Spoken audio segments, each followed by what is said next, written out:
Assalamualaikum warahmatullahi wabarakatuh. Perkenalkan, nama saya Rifki Raihan Fadila. Saya siswa kelas 11K dari Sekolah SMA Negeri 3 Samarinda. Saya di sini akan membahas buku yang cocok untuk mahasiswa dan siswa yang ingin belajar cara berpikir lebih tenang, rasional, dan tahan banting menghadapi tekanan akademik maupun sosial. Buku ini berjudul Filosofi Teras yang ditulis oleh Henry Manampiring, penerbit Kompas Gramedia, tahun terbit 2018, dan memiliki tebal buku 344 halaman dengan harga buku sekitar 95.000 sampai 110.000. ISBN 978 602 412 5196. Buku Filosofi Teras merupakan karya Henry Manampiring yang memperkenalkan ajaran filsafat Stoa atau Stoicisme kepada pembaca Indonesia, terutama generasi muda. Buku ini lahir dari kegelisahan penulis melihat meningkatnya kecemasan, stres, dan overthinking. Seperti yang ia tulis di bagian awal, hidup memang enggak selalu sesuai keinginan, tapi itu bukan alasan untuk terus-terusan stres. Dalam 50 halaman pertama, penulis mengajak pembaca mengenal Stoicisme, sebuah filsafat Yunani kuno yang fokus pada pengendalian pikiran dan emosi. Henry menjelaskan inti ajaran Stoa melalui konsep dichotomy of control. Ada hal-hal yang bisa kita kendalikan, ada hal-hal yang tidak. Fokuslah pada yang bisa. Ia memberi contoh nyata seperti menghadapi macet. Kita nggak bisa mengendalikan kelakuan orang yang nyalip jalur, tapi kita bisa memilih mau marah atau cuek. Bab awal juga menceritakan tokoh-tokoh Stoicisme seperti Epictetus, Seneca, dan Marcus Aurelius, lalu mengaitkannya dengan masalah modern seperti komentar negatif di media sosial. Kita nggak bisa ngatur orang untuk nggak nyinyir, tapi kita bisa mengatur reaksi kita, ucapnya. Henry juga menggunakan gaya bahasa yang ringan, humoris, dan dekat dengan pembaca muda. Ia kerap menyelipkan kalimat sehari-hari seperti nggak usah baper sama hal-hal yang nggak penting, untuk mempermudah pemahaman konsep filsafat.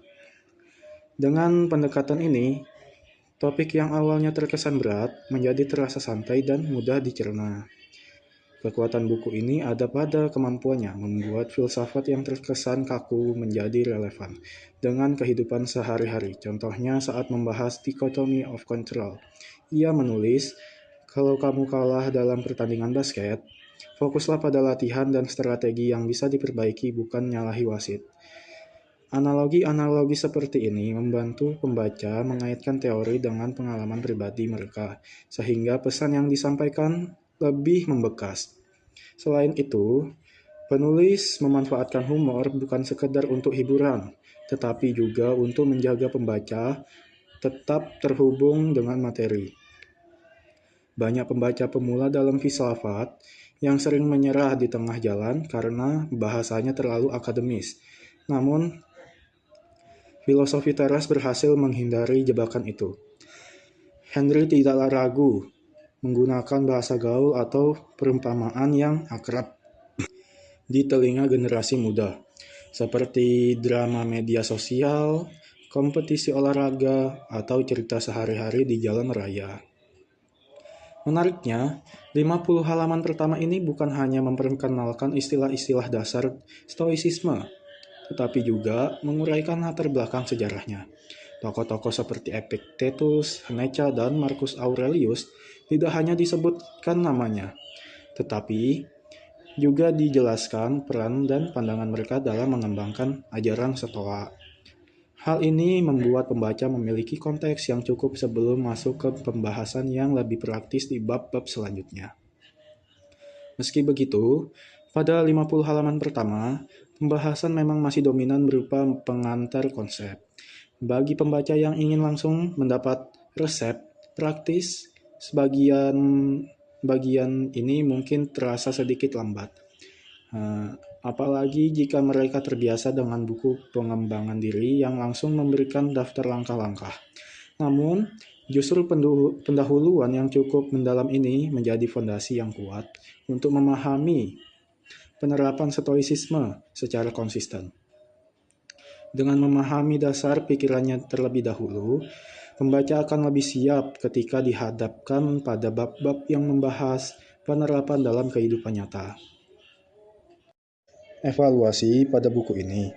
Buku ini memiliki kekuatan pada relevansi isinya terhadap kehidupan modern, khususnya bagi generasi muda yang kerap dihadapkan pada masalah stres, overthinking, dan tekanan sosial.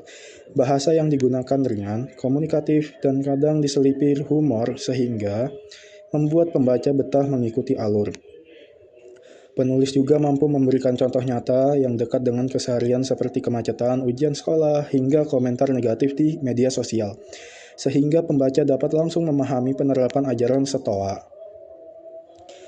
Meski demikian, beberapa pembaca mungkin merasa 50 halaman pertama terlalu fokus kepada pengenalan konsep dan belum banyak memberi langkah praktis yang bisa diterapkan langsung. Selain itu, penggunaan beberapa istilah filsafat Yunani yang dipertahankan membuat sebagian pembaca awam perlu membaca ulang untuk memahami maksudnya. Walaupun begitu, pesan utama buku ini tetap jelas, sebagaimana disampaikan penulis. Kita nggak bisa milih apa yang akan terjadi, tapi kita selalu bisa milih sikap kita. Refleksi dan kesimpulan untuk buku ini, filosofi teras adalah panduan berharga untuk mengelola emosi dan pikiran. Buku ini mengajarkan bahwa kunci ketenangan batin ada pada kemampuan kita membedakan mana yang bisa kita kendalikan dan mana yang tidak. Bagi pelajar, mahasiswa, maupun orang dewasa, buku ini bisa menjadi bekal menghadapi tantangan hidup dengan kepala dingin dan hati tenang.